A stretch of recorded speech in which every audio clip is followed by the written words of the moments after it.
But just on Bidvest, so Wayne, it's your stock pick, and we'll get your thoughts on it towards the end of the show. But one of the viewers says the Bidvest share price has dropped dramatically over the past 2 days. Is this a buying opportunity at these levels?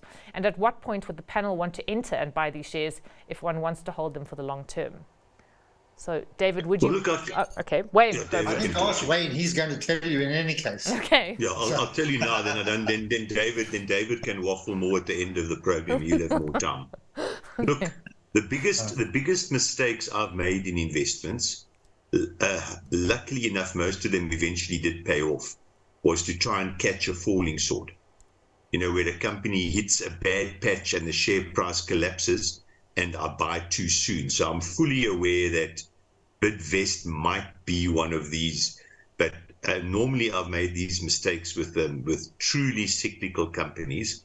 And that's one thing Bidvest is a truly cyclical company. It's actually, as I said earlier on, maybe one of these compounding companies. And because it's taken such a pounding in the last couple of days since that trading update that they gave through us, I think it shows really nice value at these levels. We all know what it's in.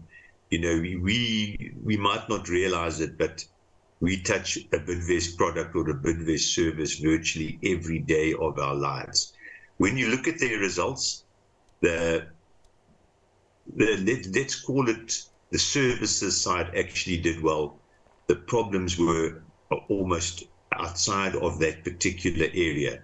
And the particular one was that it's so well selling solar panels and inverters that they overstocked, and then the sales dropped off when stage 6 dropped off, at the end of May, and that has affected them quite a bit. They will eventually work through the stock, but it's really a valuation issue for Bidvest. You're buying the shares now at quite a reasonable valuation level. Yeah. So I don't think anything's going to change there. Obviously the South African economy hopefully will pick up over the next 2 or 3 years, which will greatly benefit Bidvest, and you're buying it at good prices. Yeah. David, I'm going for Eli Lilly.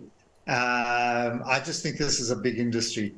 These weight loss drugs, the obesity drugs, the diabetic drugs are big. Look, they've also got Alzheimer's, which is very close to me as well, which I watch with great interest to see if they're making any progress there.